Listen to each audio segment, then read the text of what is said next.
इसी कैसे चल रहा है। हेलो दोस्तों, नमस्ते भाई, गुड इवनिंग, कैसे हैं आप लोग? हैं जी।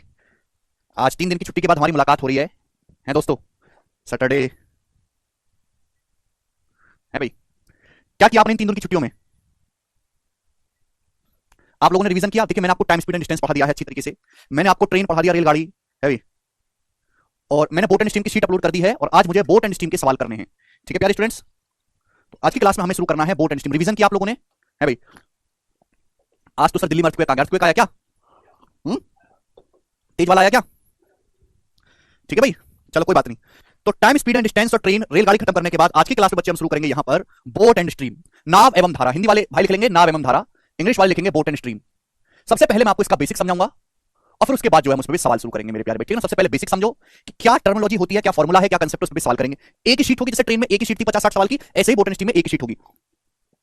रेस सबसे बाद में, ठीक है ना, बोट एंड स्ट्रीम। ठीक है बच्चों, मैंने पहले बोल दिया कि छोटा मोटा चैप्टर नहीं है। टाइम, स्पीड एंड डिस्टेंस में 3 शीट है, ट्रेन है, बोट एंड स्ट्रीम है, रेस है, काफी बड़ा चैप्टर है, ठीक है ना। सवाल इससे एक ही आना है, इतना ज्यादा पढ़ोगे तो यार आपका एक ही सवाल हो रहा है। ठीक है बच्चे, नाव एवं धारा। चलो मेरे दोस्तों, अब समझते हैं कि होता क्या है मेरे प्यारे भाई। देखिए, दो अलग अलग चीजें हैं। एक तो होता है बोट यानी कि नाव, और एक होता है नदी, पानी की चाल, धारा की चाल मेरे दोस्तों। अब समझ, मेरी बात को ध्यान से सुनिएगा मेरे प्यारे भाई, ध्यान से। भाई देखिए, नाव में क्या लगी होती है? मोटर। नाव में लगी होती है मोटर। तो अगर हम ये मान लें थोड़ी देर के लिए कि पानी कांस्टेंट है, पानी नहीं चल रहा है, पानी स्थिर है, स्टिल वाटर है, पानी जो है नहीं चल रहा है, तो स्थिर पानी में अपनी नाव उतारते हैं, तो नाव की मोटर नाव को जिस स्पीड से चलाती है उसे हम बोलते हैं speed of boat in still water. सब लोग मेरे दोस्तों अपनी कॉपी में लिखेंगे speed of boat in still water, speed of boat in still water, speed of boat in still water. सभी लोग ध्यान से समझने की कोशिश करेगा मेरे प्यारे। Speed of boat in still water, हम इसे कहते हैं शांत जल में नाव की चाल। क्या कहते हैं? शांत जल में नाव की चाल। शांत जल में नाव की चाल। सुनना मेरी बात को, शांत जल में नाव की चाल। भाई अगर हम थोड़ी देर के लिए मान लें कि पानी नहीं बह रहा है, थोड़ी देर के लिए माने कि पानी स्थिर है, नाव की चाल अलग होती है, पानी की चाल अलग होती है, ये ठीक है भाई। तुम थोड़ी देर के लिए मान लेते हैं कि पानी नहीं फ्लो कर रहा है, पानी स्थिर है, केवल नाव चलाई जा रही है, तो स्टिल वाटर में नाव में जो मोटर लगी हुई है वो नाव को जिस स्पीड से चलाएगी उसे कहते हैं शांत जल में नाव की चाल। ठीक है भाई, इसको हम एक्स से डिनोट करते हैं, एक्स किलोमीटर पर आवर। इसको हम एक्स से डिनोट करते हैं, एक्स किलोमीटर पर आवर। ठीक है भाई, speed of boat in still water को हम किससे डिनोट करते हैं? एक्स से डिनोट करते हैं ना। पहले भेजिए पोत पहले ही। हम्म, ठीक है भाई, speed of boat in still water x kilometre per our. ये बात सभी को समझ में आ गई? आप बोलोगे हाँ जी सर बिल्कुल सही। यार थोड़ी देर शांत रह के सुन नहीं सकते क्या? एक भी बालक का पढ़ने में ध्यान नहीं है भाई। अबे थोड़ी देर मुर्दा होकर पढ़ नहीं सकते क्या? अरे हम यहाँ पढ़ाने की कोशिश कर रहे हैं, सब अपना ही कमेंटबाजी कर रहा है, ये हो गया वो हो गया। अरे चुपचाप चुपचाप मुर्दे की तरह पढ़ो। जिसको पढ़ना है वो चुपचाप बैठो पढ़ो, और जिसको नहीं पढ़ना वो लेक्चर बंद करो, भागो यहाँ से। केवल चुपचाप पढ़ो, जो भी प्रॉब्लम है वो बाद में बोलना, चुपचाप पढ़ो, केवल बैठे रहो। सुनते ही नहीं यार बात को, फिर पूछोगे क्या है, कैसे हुआ, क्यों हुआ। अगर हम थोड़ी देर के लिए मान लें कि पानी स्थिर है, पानी नहीं चल रहा, और पानी में हम नाव उतारते हैं, तो नाव जिस स्पीड से चलेगी उसे बोलते हैं speed of boat in still water, शांत जल में नाव की चाल। क्लियर है? आप बोलोगे हाँ जी सर। लेकिन मेरे प्यारे, पानी की भी कुछ ना कुछ स्पीड होती है। ठहरा हुआ पानी तो सड़ जाता है, इसलिए नदी नाले का पानी क्या है, हमेशा चलता रहता है, तो उसे बोलते हैं स्पीड ऑफ करंट। पानी जिस स्पीड से फ्लो करता है, speed of current, speed of पानी जिस चाल से चलता है उसे बोलते हैं स्पीड ऑफ करंट और स्ट्रीम। समझ में आया? आप बोलोगे हाँ जी सर बिल्कुल सही, कोई परेशानी नहीं है। इसे कहते हैं धारा या फिर पानी की चाल। समझ में आया? आप बोलोगे हाँ जी सर बिल्कुल सही। पानी, नदी का पानी या समुद्र का पानी जिस स्पीड से फ्लो होता है, जिस स्पीड से चलता है उसे बोलते हैं स्पीड ऑफ करंट या फिर स्ट्रीम। इसे हम वाई से डिनोट करते हैं, वाई से, वाई किलोमीटर पर आवर। बात समझ में आई? आप बोलोगे हाँ जी सर बिल्कुल समझ में आई। तो आगे से जब भी मैं एक्स इस्तेमाल करूंगा तो आप तुरंत समझ जाओगे कि स्थिर पानी में नाव की चाल एक्स है। स्पीड ऑफ करंट या स्पीड ऑफ स्ट्रीम को हम वाई से डिनोट करते हैं। हमारे जितने भी सवाल होंगे उनमें एक्स का मान हमेशा वाई के मानों से बड़ा होगा। एक्स की जो वैल्यू है वो हमेशा वाई की वैल्यू से बड़ी होगी। नाव की स्टिल वाटर में जो स्पीड है वो हमेशा करंट की स्पीड से बड़ी होगी। क्यों? अगर ऐसा हो गया कि नाव की स्पीड कम है और पानी ज्यादा स्पीड से बह रहा है, तो पानी तो नाव को बहा के ले जाएगा, और जब पानी नाव को बहा के ले जाएगा तो पानी में नाव डूब जाएगी, और जब नाव डूब जाएगी तो सवाल ही नहीं बनेगा। तो सवाल केवल तभी बनेगा जब नाव की स्टिल वाटर में स्पीड करंट की स्पीड से ज्यादा हो, यानी कि एक्स का मान वाई से बड़ा हो। अगर एक्स का मान वाई से छोटा हो गया तो मेरे दोस्तों नाव पानी में बह जाएगी, जब सब बह जाएगा तो सवाल नहीं बनेगा। ठीक है जी। करंट की स्पीड यानी कि बहते हुए पानी की चाल, फ्लोइंग वाटर की स्पीड। बिल्कुल रमेश, दोनों को बात समझ में आ गई? अगर हम थोड़ी देर के लिए मान लें कि पानी स्थिर है, स्टिल वाटर है, पानी में कोई गति नहीं है, हम उस स्थिर पानी में अपनी नाव उतारते हैं, तो नाव जिस स्पीड से चलती है उसे बोलते हैं speed of boat in still water. इसे हम एक्स से डिनोट करते हैं। नदी में जो पानी है, जो धारा है ना, बहते हुए पानी की जो चाल है उसे हम वाई से डिनोट करते हैं, और एक्स का मान हमेशा वाई से बड़ा होता है। अब आगे चलेंगे मेरे प्यारे, भी सभी स्टूडेंट ध्यान से समझने की कोशिश करेगा प्यारे स्टूडेंट्स, ठीक है ना। चलो मेरे दोस्त, अब यहां पर दो केस बनते हैं, दोनों ही केस आपको बड़े प्यार से समझने हैं। पहला केस मेरे प्यारे भी ध्यान से सुनेगा कि जैसे ये मेरे प्यारे दोस्तों, यहां पर दो केस बनते हैं। जैसे मेरे दोस्तों नदी है, नदी की जो स्ट्रीम है, तो धारा उसकी चाल है वाई किलोमीटर पर आवर। नदी इस दिशा में बह रही है वाई की स्पीड से मेरे प्यारे, वाई की स्पीड से। ठीक है बच्चों, आप इसमें अपनी नाव उतारते हो, नाव, और जिस दिशा में नदी बह रही है आप अपनी नाव को उसी डायरेक्शन में चलाते हो। आप इसमें अपनी नाव उतारते हो और नदी इस दिशा में बह रही है, आप अपनी नाव भी इसी डायरेक्शन में चलाते हो मेरे दोस्तों, एक्स की स्पीड से। समझ में आया? आप बोलोगे हाँ जी सर बिल्कुल सही। तो सब लिखेंगे speed of boat, speed of boat in same direction of stream, speed of boat in same direction of stream, speed of boat in same direction of stream. मैं हर चीज को लिख लिख के बताता हूं जिससे कि मैं अच्छी तरीके से बोल पाऊं, टाइम दे पाऊं और खुद से उतार भी पाऊं। Speed of boat in same direction of stream, नदी के बहाव की दिशा में, नदी के बहाव की समान दिशा में नाव की चाल। बताओ मेरे प्यारे भाई क्या होता है इसका मतलब? देखिए ये पानी है, पानी करंट की चाल है y किलोमीटर पर आवर, तो जिस डायरेक्शन में नदी बह रही है आप उसी डायरेक्शन में अपनी नाव चलाते हो, तो पानी के बहाव की दिशा में नाव की चाल। ध्यान सुनिएगा, अगर पानी स्थिर होता, पानी नहीं चलता, तो नाव की स्पीड होती x, पानी चल रहा है इस डायरेक्शन में y की स्पीड से, तो नाव खुद x की स्पीड से चल रही है, पानी y की स्पीड से चल रहा है, तो पानी जो है नाव को आगे की तरफ धकेलेगा। पानी के ऊपर नाव चल रही, तो पानी जिस स्पीड से फ्लो कर रहा है, पानी भी नाव को आगे की तरफ धकेलेगा। तो speed of boat in same direction of stream, पानी के बहाव की समान दिशा में नाव की जो चाल होती है, इसे हम डाउन स्ट्रीम बोलते हैं बच्चों। क्या बोलते हैं? इसे डाउन स्ट्रीम बोलते हैं। तो आगे से जब भी मैं आपके सामने शब्द इस्तेमाल करूं डाउन स्ट्रीम, तो आप तुरंत समझ जाइएगा कि जिस दिशा में नाव बह रही है, जिस दिशा में पानी बह रहा है, आप नाव भी उसी डायरेक्शन में चला रहे हो, तो स्ट्रीम की सेम डायरेक्शन में नाव की स्पीड को हम कहते हैं डाउन स्ट्रीम, और हम इसे डी से डिनोट करते हैं। इसे डिनोट करते हैं, इसे डी से डिनोट करते हैं मेरे प्यारे भाई। तो पानी की शांत जल में चाल है x, करंट की चाल है y, तो नाव जो है x की स्पीड से चली रही है, लेकिन पानी की खुद की चाल y है, तो पानी y की स्पीड से नाव को आगे की तरफ धकेलेगा, तो नाव की जो स्पीड हो जाएगी मेरे दोस्तों क्या हो जाएगी? x plus Y. तो डाउन स्ट्रीम की स्पीड होती है x प्लस वाई। समझ में? डाउन स्ट्रीम की स्पीड होती है x प्लस वाई। समझ में आया? आप बोलोगे हाँ जी सर बिल्कुल सही, कोई प्रॉब्लम नहीं है। तो पानी के बहाव की दिशा में, नदी के बहाव की समान दिशा में नाव की जो चाल होती है उसे हम डाउन स्ट्रीम कहते हैं मेरे प्यारे भाई, और डी से डिनोट करते हैं। क्या होता है मेरे दोस्तों? x plus Y. इसकी हिंदी यही है, डाउन स्ट्रीम को हिंदी में डाउन स्ट्रीम ही कहते हैं। स्पीड ऑफ करंट कांस्टेंट है मनीष। समझ में आया? आप बोलोगे हाँ जी सर बिल्कुल सही, कोई परेशानी नहीं है। ठीक है बच्चों, ये केस सभी सबको समझ में आया? आप बोलोगे हाँ जी सर। दूसरा केस आपको समझना है, दूसरा केस ध्यान सुनिएगा, मैं आपके सामने यही चित्र बनाता हूं, ये मैं आपके सामने चित्र बनाता हूं। यह नदी, यह है नदी मेरे प्यारे भाई, ठीक है? नदी में क्या बह रहा है? पानी बह रहा है। तो नदी बह रही है मेरे दोस्तों, नदी चल इस डायरेक्शन में y की स्पीड से, y की स्पीड से। आप अपनी नाव उतारते हो नदी के बहाव के अपोजिट डायरेक्शन में, नदी के बहाव के अपोजिट डायरेक्शन में आप अपनी नाव को चलाते हो। क्लियर है? आप बोलोगे हाँ जी सर बिल्कुल सही, आप इस तरफ नाव चला रहे हो x की स्पीड से। समझ में आया? आप बोलोगे हाँ जी सर बिल्कुल सही, कोई परेशानी नहीं है। यानी फिर हम क्या बोलेंगे इसको? Speed of boat, speed of boat in opposite direction of stream, speed of boat in opposite direction of stream, speed of boat in opposite direction of stream. समझ में आया? पानी के बहाव की विपरीत दिशा में नाव की चाल, पानी के बहाव की विपरीत दिशा में नाव की चाल, पानी के बहाव की विपरीत दिशा में नाव की चाल। हर एक चीज को हिंदी में लिख रहा हूं, इंग्लिश में लिख रहा हूं, हर एक चीज का डायग्राम बना के दिखा रहा हूं, जिससे कि एक पैसे का डाउट ना आए आपको कंसेप्ट में। लेकिन आपके अंदर इतनी शर्म नहीं है कि 2 मिनट के लिए 15 मिनट के लिए मुर्दे की तरह बैठ के पढ़ ले, सब प्राण निकल गए हों, हैं? यानी कि नदी बह रही है इस डायरेक्शन में y की स्पीड से, करंट की जो चाल है y है, आप इसमें अपनी नाव उतारते हो, नाव में मोटर लगी हुई है, और नाव की जो मोटर है नाव को x की स्पीड से अपोजिट डायरेक्शन में खींचती है। तो आप मुझे बताओ नाव के बहाव की विपरीत दिशा में, पानी के बहाव की विपरीत दिशा में नाव की चाल क्या होगी? आप इस दिशा में नाव चला रहे हो x की स्पीड से, पानी विपरीत दिशा में बह रहा है y की स्पीड से, तो पानी अपोजिट डायरेक्शन में जा रहा है, तो पानी नाव की स्पीड को काटेगा कि नहीं काटेगा? आप बोलोगे हाँ जी सर काटेगा, कम करेगा, तो हम इसे बोलेंगे अपस्ट्रीम। क्या बोलेंगे मेरे दोस्तों? हम अपस्ट्रीम बोलते हैं, अपस्ट्रीम। और अपस्ट्रीम को किससे डिनोट करते हैं? अपस्ट्रीम को हम यू से डिनोट करते हैं, यू से। अपस्ट्रीम की स्पीड को किससे डिनोट करते हैं? यू से डिनोट करते हैं। तो भैया नाव की स्टिल वाटर में स्पीड है x, पानी उस दिशा में जा रहा है y की स्पीड से, तो पानी जो है नाव की स्पीड को काटेगा, तो नाव की स्पीड कितनी रह जाएगी? x माइनस वाई रह जाएगी। तो अपस्ट्रीम की स्पीड का मतलब है x minus Y, downstream का मतलब है x प्लस वाई।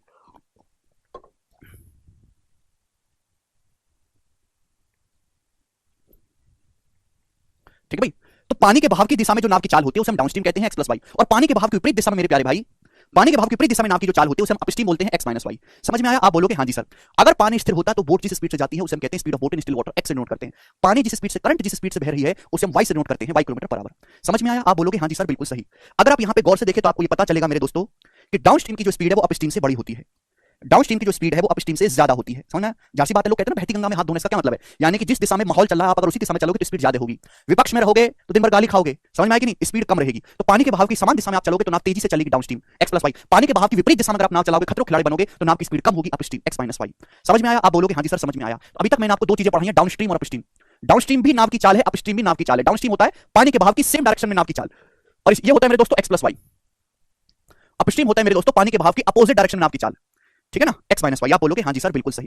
भाई अगर मैं इन दोनों को ऐड कर दूं, अगर मैं इन दोनों इक्वेशन को ऐड कर दूं, ऐड, तो आप मुझे बताओ x का मान क्या आएगा? अगर मैंने इन दोनों इक्वेशन को जोड़ दूं, दोनों को ऐड करोगे तो y से y कट जाएगा, d प्लस u कितना आएगा मेरे दोस्तों? ऐड करूंगा तो x जमा x 2x हो जाएगा, तो x की वैल्यू क्या आएगी? x की वैल्यू आएगी d प्लस u बटे 2, x की वैल्यू आएगी d प्लस u बटे 2। बोलो बच्चों बात समझ में आई? आप बोलोगे हाँ जी सर समझ में आई। अगर मैं इन दोनों इक्वेशन को घटा दूं, पहली इक्वेशन में से दूसरी इक्वेशन को घटा दूं, तो d माइनस u कितना आएगा भाई? अगर आप घटाओगे तो x x कट जाएगा, y में से माइनस y को घटाओगे तो 2y आएगा, 2y। तो y कितना आएगा? d माइनस u बटे 2। तो करंट की स्पीड कितनी आएगी? d माइनस u बटे 2। बोलो बात क्लियर है? आप बोलोगे हाँ जी सर क्लियर है। यानी कि अगर किसी सवाल में डाउनस्ट्रीम की स्पीड और अपस्ट्रीम की स्पीड रखी है, तो मेरे दोस्तों डाउनस्ट्रीम और अपस्ट्रीम की स्पीड दी हुई है, तो नाव की स्टिल वाटर में स्पीड कितनी है दोनों को जोड़ के आधा कर दो, करंट की स्पीड होती है दोनों को घटा के आधा कर दो। डाउनस्ट्रीम और अपस्ट्रीम की स्पीड अगर आपको पता है तो नाव की स्टिल वाटर में स्पीड होगी x, दोनों को जोड़ के आधा कर दो, करंट की स्पीड होगी दोनों को घटा के आधा कर दो। रमेश ये कोई रिलेटिव स्पीड नहीं है, एक ऑब्जेक्ट के ऊपर दूसरा ऑब्जेक्ट चल रहा है, एक ऑब्जेक्ट के ऊपर दूसरा ऑब्जेक्ट। एक मिनट दिखाना।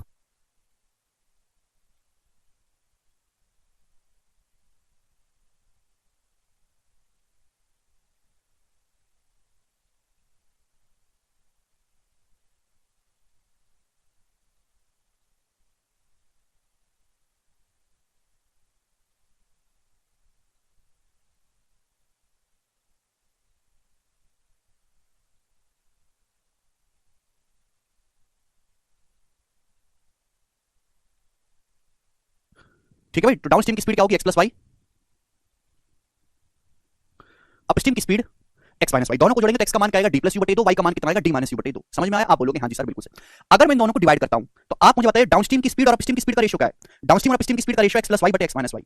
डाउनस्ट्रीम और अपस्ट्रीम की स्पीड का रेशियो एक्स प्लस वाई बटे एक्स माइनस वाई। आप बोलोगे हाँ जी सर बिल्कुल सही। अगर इन दोनों को डिवाइड करता हूं तो यहां से एक्स से वाई का रेशियो क्या आएगा? एक्स से वाई का रेशियो जवाब दो यार। तुम लोगों को ना पढ़ाने का कोई फायदा ही नहीं है, अपनी अपनी कहानी गाने में लगे हुए हैं, एक भी बालक का पढ़ने का ध्यान नहीं है। जिस हिसाब से तुम्हारी हरकतें हैं और जैसे तुम पढ़ रहे हो, तुम लोगों का कुछ नहीं होने वाला, आजीवन बेरोजगार रहोगे, कुछ भी नहीं होने वाला तुम लोगों का। डाउनस्ट्रीम और अपस्ट्रीम की स्पीड का रेशियो होगा एक्स प्लस वाई बटे एक्स माइनस वाई। यहां से एक्स से वाई का रेशियो क्या आएगा? एक्स से वाई का रेशियो जवाब दो जल्दी से। अगर मैं दोनों को डिवाइड करता हूं तो डाउनस्ट्रीम और अपस्ट्रीम की स्पीड का रेशियो क्या आएगा? दीपू चुपचाप पढ़ो, चुपचाप मुर्दे की तरह चुपचाप। मैं आपसे पूछ रहा हूं दीपू कि डाउनस्ट्रीम और अपस्ट्रीम की स्पीड का रेशियो एक्स प्लस वाई बटे एक्स माइनस वाई होगा। अगर इन दोनों को डिवाइड करूं तो यहां से एक्स से वाई का रेशियो क्या होगा? एक्स से वाई का बताओ। कंपेंडो डिविडेंडो हमने आपको पढ़ाया है, रेशियो हम पहले पढ़ चुके हैं। तो एक्स से वाई का जो रेशियो होगा वो होगा D plus you upon D minus you. X से वाई का जो रेशियो होगा D plus you upon D minus you. आगे जब सवाल होंगे तो मैं इस चीज का डायरेक्ट इस्तेमाल करूंगा, ये मत पूछना कैसे आया, कहां से आया, क्यों आया, मैं दोबारा नहीं समझाऊंगा। एक्स से वाई का रेशियो आएगा D plus you upon D minus you. सभी को बात समझ में आ गई? यहां तक किसी बच्चे को कोई परेशानी नहीं? ठीक है भाई। तो देखो अभी तक मैंने आपको कुछ भी नहीं समझा, बस मैंने आपको बहुत बेसिक सी बातें समझाई हैं, बेसिक सी बातें। पहला speed of boat in still water, जो कि इमेजिनरी काल्पनिक स्पीड है। अगर हम थोड़ी देर के लिए माने कि पानी नहीं चल रहा, पानी स्थिर है, स्थिर पानी में अपनी नाव उतार देते हैं तो नाव के पीछे लगी होती है मोटर। तो मोटर नाव को जिस स्पीड से आगे की ओर धकेलेगी, जिस स्पीड से नाव को पुश करेगी, जिस स्पीड से नाव चलेगी, उसे हम बोलते हैं नाव की शांत जल में चाल। ये इमेजिनरी स्पीड है कि अगर पानी स्थिर होता तो नाव की जो चाल होती है वो कहलाएगी शांत जल में नाव की चाल। एक्सेलरेट करते हैं। पानी जिस स्पीड से चल रहा है उसे बोलते हैं स्पीड ऑफ करंट और स्ट्रीम वाई। समझ में आया? आप बोलोगे हाँ जी सर। अब यहाँ पे दो केस बन सकते हैं, एक तो आप पानी के भाव की दिशा में नाव चलाओगे, दूसरा पानी के भाव की विपरीत दिशा में आप अपनी नाव चलाओगे।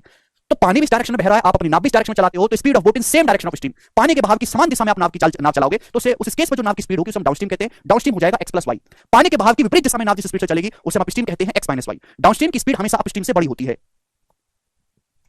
अगर मैं इन दोनों इक्वेशन को जोड़ दूंगा तो एक्स का मान आएगा डी प्लस यू बटे दो। अगर मैं इनको घटा दूंगा तो वाई का मान आएगा डी माइनस यू बटे दो। समझ में आया? इन दोनों को अगर मैं डिवाइड करूंगा तो डाउनस्ट्रीम से अपस्ट्रीम का रेशियो आएगा एक्स प्लस वाई बटे एक्स माइनस वाई। यहां से एक्स से वाई का रेशियो आएगा D plus you upon D minus you. ठीक है ना? हाँ, रेस की सीट मैंने पहले अपलोड करवा दिया, बोट एंड स्ट्रीम की भी करवा दूंगा। दोनों ही टॉपिक की शीट मैंने बना दी है, रेस की भी और बोट एंड स्ट्रीम की भी। एक्स बड़ा होता है वाई से मेरे दोस्तों, ठीक है ना? और डाउनस्ट्रीम की स्पीड बड़ी होती है अपस्ट्रीम से। ये बच्चा कह रहा है कि एक्स बड़ा क्यों है वाई से? मैं कई बार जवाब दे दिया, आप सुनते क्यों नहीं हो? एक बात बताओ, आप एक नाव है, नाव पानी में उतारते हो, नाव में मोटर लगी हुई है, वो मोटर नाव को चलाती है 5 किलोमीटर पर आवर की स्पीड से। नाव है, मरी हुई नाव है आपकी पुराने जमाने की, नाव में मोटर लगी हुई है, वो मोटर नाव को चलाती है 5 किलोमीटर पर आवर की स्पीड से। एक्स का मान 5 है। नाव की शांत जल में जो है, शांत जल में जो चाल है वो 5 है। आपने नदी में उतार दी, गंगा नदी में। गंगा नदी बह रही है 80 की स्पीड से, 80 किलोमीटर पर आवर की स्पीड से गंगा नदी चल रही है। तो बताओ आपकी नाव के साथ क्या होगा? नाव में जो मोटर लगी हुई है वो नाव को चलाती है 5 की स्पीड से, गंगा नदी बह रही है 80 की स्पीड से। गंगा नदी की स्पीड ज्यादा है, नाव की स्पीड कम है, तो गंगा नदी तो नाव को भाग ले जाएगी। जब भाग ले जाएगी तो आपका राम नाम सत्य हो जाएगा, और राम नाम सत्य हो जाएगा, आप डूब जाओगे, मर जाओगे। तो फिर सवाल कैसा बनेगा? सवाल बनेगा ही नहीं। समझ में? तो सवाल केवल तभी बन सकता है जब नाव की स्टिल वाटर में स्पीड करंट की स्पीड से ज्यादा हो। अगर ऐसा नहीं हुआ तो नाव डूब जाएगी, और जब डूब जाएगी तो सवाल नहीं बनेगा। लॉजिकली बात है, लॉजिकली। इसमें मैथमेटिक्स नहीं है कोई कि मैथमेटिक्स हो, इसमें कोई लॉजिक है। समझ में आया दोस्तों? ये कोई गणित नहीं है। सर मॉक लगाना शुरू कर दे। हाँ जी बिल्कुल, मॉक लगाना शुरू कर दीजिए, ठीक है ना? मुझे नहीं लगता यहां तक किसी बच्चे को कोई डाउट है, कोई समस्या है। ओके चलो, अब हम इस पे बेस सवाल करेंगे। सब लोगों ने अच्छी तरीके से उतारा है मेरे प्यारे भाई ये कंसेप्ट को। इस पे बेस क्वेश्चन करेंगे। एक सेकंड होल्ड करो, होल्ड करो एक सेकंड।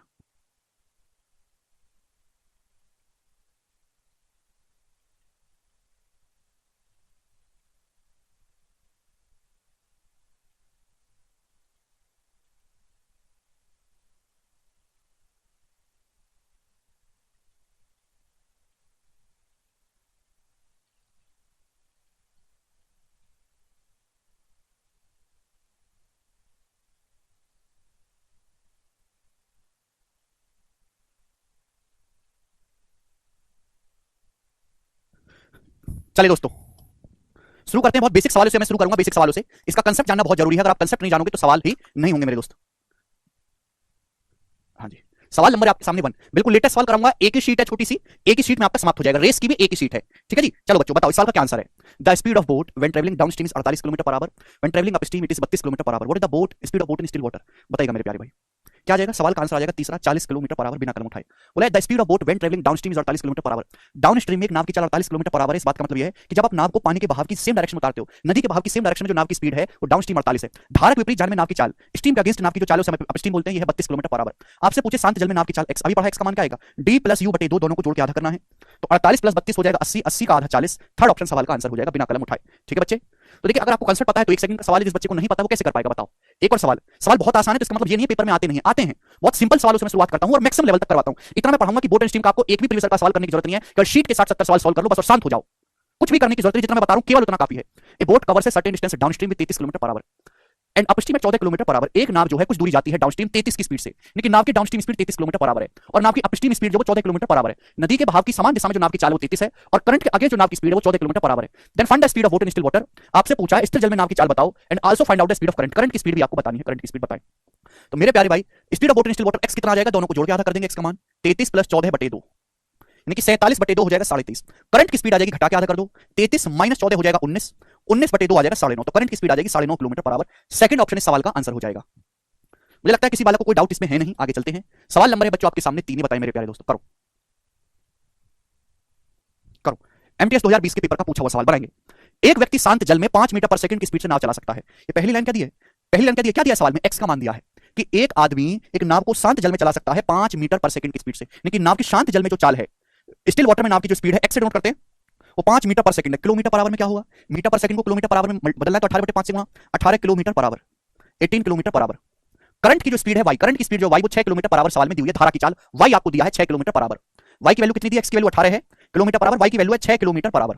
तो बोला है कितना टाइम लगेगा 76.8 किलोमीटर डाउनस्ट्रीम जाने में आदमी को कितना समय लगेगा। भाई अगर कोई आदमी डाउनस्ट्रीम जाएगा, डाउनस्ट्रीम मतलब पानी के बहाव की सेम डायरेक्शन में जाएगा तो कितना समय लगेगा। तो डाउनस्ट्रीम की स्पीड क्या हो जाएगी, एक्स प्लस वाई, 18 से 24। तो डाउनस्ट्रीम की स्पीड है 24 किलोमीटर पर आवर। तो 24 किलोमीटर पर आवर की स्पीड से 76.8 किलोमीटर डिस्टेंस जाने में कितना समय लगेगा। 76.8 को 24 से डिवाइड करेंगे तो समय लगेगा 24 या 72, 4 बचेगा 24 दूनी 48, 3.2 आवर्स। और ये सवाल का आंसर होगा सी ऑप्शन, 3.2 आवर्स। खत्म सवाल, कुछ भी नहीं है, केवल डेफिनेशन पे बेस सवाल में कोई एक्स्ट्रा लॉजिक नहीं लगाना है। जिस बच्चे ने डेफिनेशन भी ढंग से पढ़ी है, जो टर्मिनोलॉजी भी जानता है, वो इन सभी सवालों को कर पाएगा। आगे चलेंगे दोस्तों। सवाल नंबर आपके सामने यहां पर 4 बनाओ, करो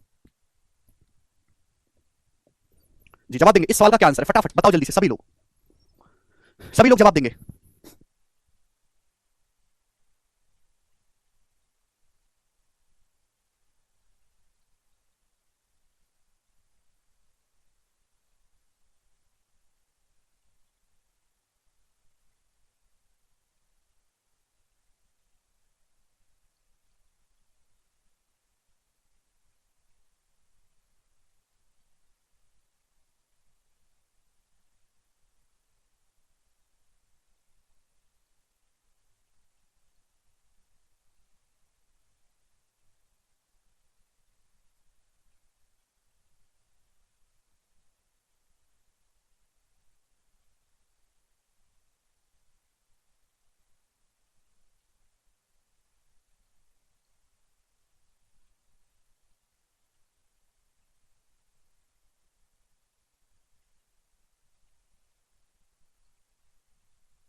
आया, मैंने ज्यादा पानी पी लिया है। A person rows a distance of 3 to 3/4 kilometre upstream in 1.5 घंटा and a distance of 13 kilometre downstream in 2 hours. How much time will the person take to row a distance of 90 kilometre in still water. आदमी को 90 kilometre शांत जल में जाने में कितना समय लगेगा। अगर ये क्वेश्चन सॉल्व करना है तो आदमी नाव की शांत जल में चाल निकालनी है। देखो एक नाव 3 to 3/4 किलोमीटर डिस्टेंस जाती है अपस्ट्रीम 1.5 घंटे में, तो यहां से अपस्ट्रीम की स्पीड पता लग जाएगी। 3 to 3/4 का मतलब होता है 4 3 12 3 15/4, 15/4 किलोमीटर डिस्टेंस जाती है एक नाव 1.5 घंटे में। 1.5 घंटे मतलब 1.5। तो अपस्ट्रीम की स्पीड क्या आ जाएगी बच्चों, अपस्ट्रीम की स्पीड क्या आएगी, 1.5 से 15 जाएगा 10 बार, 10/4 आ जाएगा 2.5। अपस्ट्रीम की स्पीड आएगी 2.5 किलोमीटर पर आवर और ये नाव 13 किलोमीटर डाउनस्ट्रीम जाती है 2 घंटे में। तो डाउनस्ट्रीम की स्पीड क्या आएगी, डाउनस्ट्रीम की स्पीड का मतलब होता है पानी के बहाव की सेम डायरेक्शन में नाव की चाल। 13 किलोमीटर जाती है डाउनस्ट्रीम 2 घंटे में, तो डाउनस्ट्रीम की स्पीड क्या आएगी 13/2, 6.5 किलोमीटर पर आवर। तो नाव की शांत जल में चाल कितना, एक्स का मान क्या है, d+u/2, दोनों को जोड़ के आधा कर दो। 6.5 में 2.5 जोड़ूंगा तो 9, 6.5 में 2.5 जोड़ूंगा 9, 9 का आधा 4.5। तो भैया नाव की स्टिल वाटर में स्पीड आ गई 4.5 किलोमीटर पर आवर। आप बोलोगे हाँ जी sir.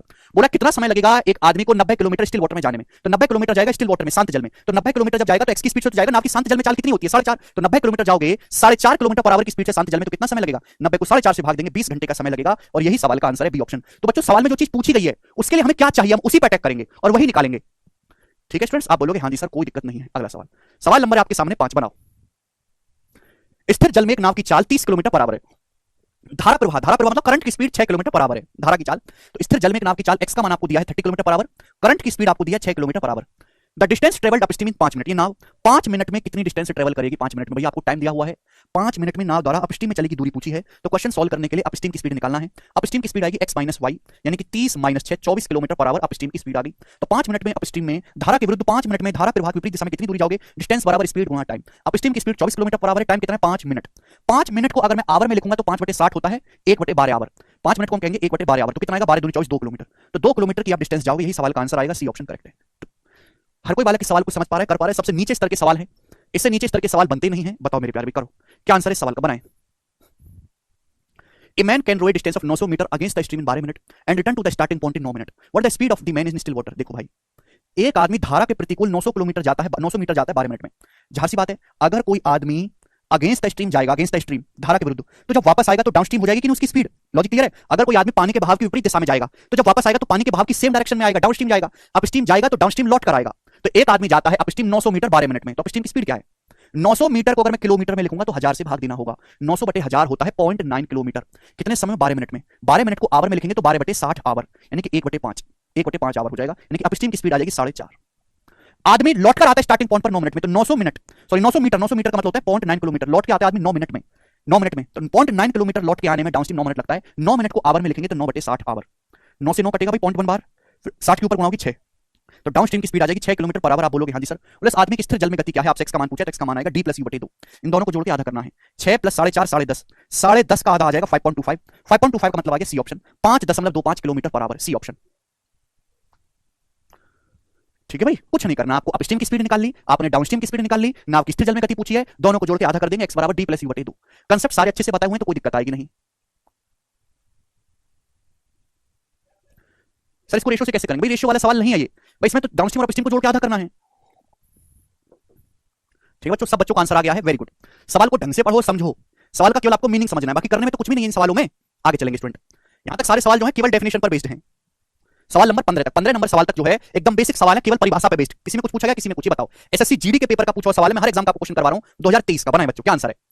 A person rows a boat 11 kilometre in 5 hours and return upstream in 7 hours. What the speed of stream in kilometre per hour. क्या आप नहीं कर सकते भाई? आपसे पूछा है करंट की चाल। करंट की चाल होता है डी माइनस यू बटे 2। अगर मुझे करंट की स्पीड निकालने तो डाउन स्ट्रीम में से अपस्ट्रीम घटा के आधा करना है, ये तो होगा। आप बोलोगे हाँ सर। तो आपसे ये बोला गया कि एक आदमी 11 किलोमीटर चलाता है बोट डाउन स्ट्रीम 5 घंटे में, तो डाउन स्ट्रीम की स्पीड होगी क्या? 11 किलोमीटर जाता है एक आदमी डाउन स्ट्रीम 5 घंटे में, तो डाउन स्ट्रीम की स्पीड आएगी 11 बटे 5। फिर रिटर्न होता है अपस्ट्रीम 7 घंटे में, तो आदमी 11 किलोमीटर अपस्ट्रीम वापस आता है 7 घंटे में, यानी कि 11 किलोमीटर नाव चलाता है धारा के विरुद्ध 7 घंटे में, तो अपस्ट्रीम की स्पीड आएगी 11 बटे 7। 11 किलोमीटर धारा के प्रतिकूल गया है, धारा के विपरीत दिशा में गया है, तो धारा के प्रतिकूल 7 घंटे में 11 किलोमीटर, तो अपस्ट्रीम की स्पीड 11 बटे 7। आपसे करंट की स्पीड पूछे तो घटा के आधा कर देंगे मेरे प्यार भी। आप बोलोगे हाँ जी सर बिल्कुल सही। तो 5 और 7 कैल्शियम 35 आ जाएगा अभी, यहां से 7 और ये 5, 77 माइनस 55 आ जाएगा जी 22 और बटे 2, 2 से 22 आपका 11 बार कट जाएगा, तो करंट की स्पीड आ जाएगी 11 बटे 35 किलोमीटर पर आवर, 11 बटे 35। और यही सवाल का आंसर था, ऑप्शन नंबर ए यहां से करेक्ट है, 11 बटे 35, कुछ भी नहीं है। हर बच्चे का आंसर आ गया। आप बोलोगे हाँ जी सर, हर एक लैंग्वेज में मैंने सवाल लिया है। ठीक है भाई, आपको कोई तकलीफ नहीं आएगी, ये बताओ मेरे दोस्तों। नेक्स्ट क्वेश्चन आपके सामने 8वां। जितना मैं करा रहा हूं केवल उतना काफी है, बस आप क्लास देखा करो, रिवीजन करो, नोट्स बनाओ, चुपचाप बैठ जाओ। अगर आप प्रीवियस एक भी सवाल ना लगाएं कोई फर्क नहीं पड़ता। मैं बिल्कुल नहीं कह रहा कि आप जो है क्लास में आपको 15-20 सवाल करवाऊंगा, फिर आपको मैं 200 क्वेश्चन की शीट दे दूंगा प्रीवियस के जो है 100-150 सवाल लगा लेना, कोई फायदा नहीं है उसका। मैं करवा रहा हूं सारे, एकदम इजी क्वेश्चन है। इजी क्वेश्चन भी पेपर में आते हैं इसलिए इनको भी करवा रहे हैं। To go a distance of 144 kilometre of stream rower takes 12 hours while it takes her only 9 hours to row the same distance downstream. The speed of stream, करके बताइएगा भाई, इस सवाल का आंसर करके बताओ। सेम ही क्वेश्चन है, बस डाटा चेंज है। डाउन स्ट्रीम की स्पीड निकालो, अप स्ट्रीम की स्पीड निकालो। बैंक का क्वेश्चन भी करवाएंगे। वेरी गुड, सब बच्चों का आंसर आ गया 2। सब बच्चों का आंसर आ गया पहला ऑप्शन 2 किलोमीटर पर आवर, हर एक बालक का आ गया। कुछ समझ नहीं, नीचे से कभी डिवाइड कभी मल्टीप्लाई कर रहा है, कुछ नहीं कर रहे आदर्श, अपनी मर्जी से थोड़ा कर रहे हैं। जो सवाल कह रहा है वो कर रहे हैं कचरा लोग। स्पीड निकालेंगे तो डिस्टेंस को टाइम से भाग नहीं करेंगे। ये बताओ, सवाल नंबर आपके सामने 9, करो जल्दी से, बुद्धि तो लगाते नहीं 2 कौड़ी की, बनाओ जल्दी से। A person rows upstream a distance of 55 kilometre in 5 hour and rows downstream a distance of 75 kilometre in 3 hour. How much time will it take? कितना समय लगेगा 96 किलोमीटर स्टिल वाटर में जाने में, कितना समय लगेगा बताएं। एक नाव अपस्ट्रीम जाती है 55 किलोमीटर 5 घंटे में, तो अपस्ट्रीम की स्पीड क्या आएगी? एक नाव 55 किलोमीटर अपस्ट्रीम जाती है 5 घंटे में, तो अपस्ट्रीम की स्पीड आ जाएगी 11। ये नाव डाउनस्ट्रीम जाती है 75 किलोमीटर 3 घंटे में, नाव डाउनस्ट्रीम की दूरी जाती है 75 किलोमीटर 3 घंटे में, तो 1 घंटे में कितना जाएगी 25। स्पीड बराबर डिस्टेंस बटे टाइम, 25 आएगी डाउनस्ट्रीम की स्पीड, तो एक्स क्या आएगा? एक्स आएगा, दोनों को जोड़ के आधा कर दो, डी प्लस यू बटे 2, 25 प्लस 11 36, 36 का आधा 18, तो नाव की स्टिल वाटर में स्पीड आ गई 18। तो आपसे पूछा शांत जल में नाव को 96 किलोमीटर जाने में कितना समय लगेगा, तो 96 किलोमीटर जाओगे आप 18 की स्पीड से, कितना टाइम लगेगा? ये 6 से जाएंगे 16 बार, 6 से जाएंगे 3 बार, 3 पंजे 15, 5 सही 1/3 घंटे, और 5 सही 1/3 घंटे को हम कहेंगे 5 घंटा 20 मिनट, बी ऑप्शन, 5 आवर, और 1/3 घंटे का मतलब है 20 मिनट। क्लियर है? आप बोलोगे हाँ जी सर बिल्कुल सही, एकदम क्लियर है। नेक्स्ट अगला सवाल आप पढ़ेंगे, सवाल नंबर है आपके सामने 10। ये बनाओ, ये जीडी के पेपर का पूछा हुआ सवाल है, फटाफट हर बच्चे सवाल का आंसर मुझे करके बताएगा। सब बच्चे, हर एक बालक का आंसर आ रहा है, बहुत सही, कोई जल्दी कोई लेट, बस आकाश को छोड़ के, आकाश को छोड़ के पूरी दुनिया का आंसर आ रहा है। आकाश बेटा थ्योरी दोबारा से पढ़ो, तुमने थ्योरी नहीं पढ़ी ढंग से। बाकी सब बच्चा आंसर बता रहा है, एक एक बालक। वेरी गुड बच्चों, ये बताएं, वेरी गुड, समझदार तो तुम हो। ठीक है भाई, बनाएं।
अरे अरे आज तो मैंने कुछ ज्यादा पानी पी लिया भाई।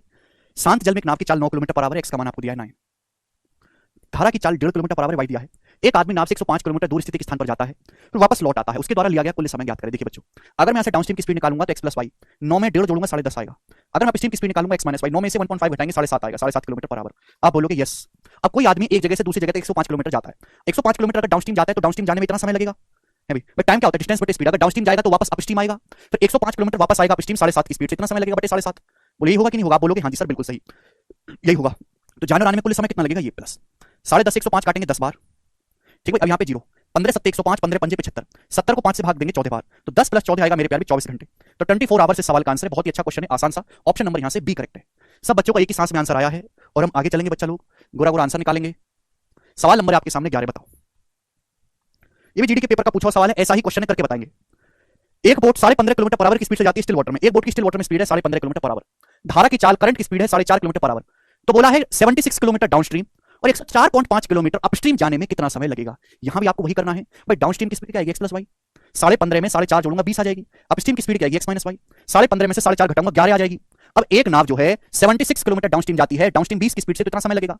फिर मेरे दोस्तों वही नाव 104.5 किलोमीटर अपस्ट्रीम जाती है, 104.5 किलोमीटर अपस्ट्रीम 11 की स्पीड से, इतना समय लगेगा। तो टोटल समय आपको कितना लगा? प्लस 76 किलोमीटर डाउनस्ट्रीम गए 20 की स्पीड से, ये समय लगेगा। 104.5 किलोमीटर अपस्ट्रीम जाएंगे 11 की स्पीड से, ये समय लगेगा। टाइम बराबर डिस्टेंस को स्पीड से भाग देना है। ये स्पीड है बेटा, किलोमीटर पर आवर में है। तो टोटल समय कितना लगा? 20 से काटेंगे 76 को 3.8 बार, 104.5 को काटेंगे 11 से तो 11 99, 5 11 5 55, 9.5 बार। तो आएगा 9 3 12 और 0.8 में 0.5 जोड़ेंगे 1.3, 13.3 आवर्स। 13.3 आवर्स का मतलब है 13 घंटा 18 मिनट। 13 घंटा तो है, अब 0.3 आवर को मिनट में बदलना है तो 60 से मल्टीप्लाई करेंगे तो 18 मिनट आ जाएगा। तो 13 घंटे और 18 मिनट इस सवाल का आंसर हो जाएगा। बड़ा बेसिक सा सवाल ही बनता है, ठीक है। बहुत ज्यादा पॉपुलर है, पेपर में हद से ज्यादा आता है, इसलिए मैंने आपको करवा दिया। बहुत ही प्रेम भाव से आगे चलेंगे। सवाल नंबर है मेरे दोस्तों आपके सामने यहाँ पर 12 बनाओ। इस सवाल का क्या आंसर होगा बताओ जल्दी से, कौन करेगा दोस्त? 12 नंबर क्वेश्चन बनाए।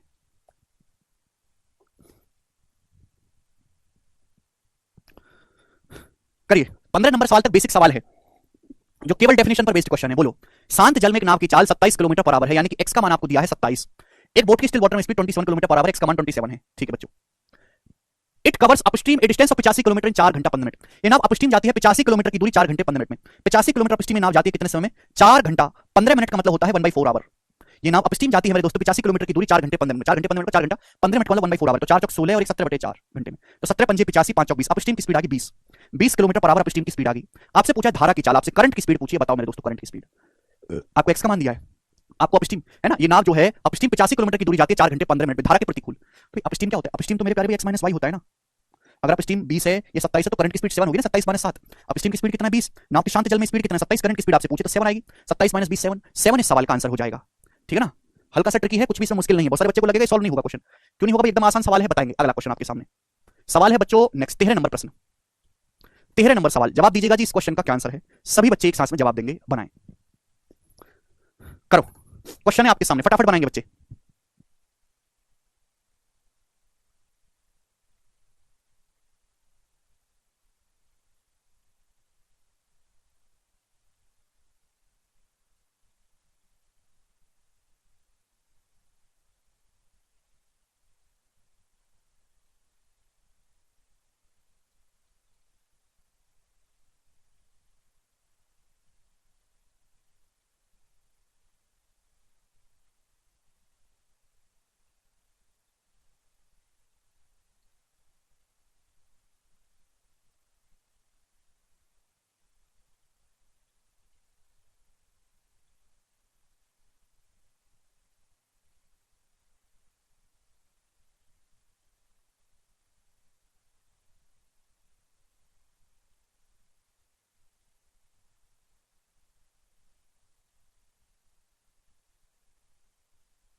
अगर डाउनस्ट्रीम की स्पीड 60 है तो अपस्ट्रीम की स्पीड कितनी आएगी 30। शांत जल में एक नाव की चाल 45 किलोमीटर पर आवर, एक्स का मान है 45। एक मोटर बोट 80 किलोमीटर जाती है अलोंग द स्ट्रीम 1 घंटा 20 मिनट में। अलोंग द स्ट्रीम मतलब धारा की दिशा में, डाउनस्ट्रीम जाती है, तो नाव डाउनस्ट्रीम जाती है 80 किलोमीटर 1 घंटा 20 मिनट में। घंटा 20 मिनट का मतलब होता है 80 मिनट।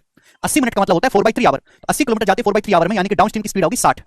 आपसे पूछा अपस्ट्रीम की स्पीड, डाउनस्ट्रीम की स्पीड है 60। एक्स का जो मान होता है इन दोनों का एवरेज होता है। अगर एक्स का मान 45 है तो इन दोनों का सम 90 होना चाहिए। भाई 90 को 2 से भाग देंगे तभी तो 45 आएगा। अगर ये 60 है तो 30 बचेगा। 60 30 90 90 बटे 2 करेंगे 45, तो अपस्ट्रीम की स्पीड आ गई 30। अब बोला सेम उतनी ही दूरी, सेम उतनी दूरी का मतलब 80 किलोमीटर की दूरी। 80 किलोमीटर की दूरी आप अपस्ट्रीम जाओगे 30 की स्पीड से, कितना समय लगेगा? 80 बटे 30 घंटे लगेगा, यानी कि 0 से 0 गया। 2 सही 2 बटा 3 आवर, और 2 सही 2 बटे 3 आवर का मतलब है 2 घंटा 40 मिनट। ये सवाल का आंसर है सी ऑप्शन, 2 आवर 40 मिनट। समझ में आ गया? आप बोलोगे हाँ जी सर आ गया। एक आसान सवाल था, मुश्किल नहीं था कुछ भी इसमें। आगे चलेंगे, नेक्स्ट क्वेश्चन बच्चों आपके सामने। ये सवाल नंबर 13 था, हम लोग लेंगे सवाल नंबर 14। बनाए।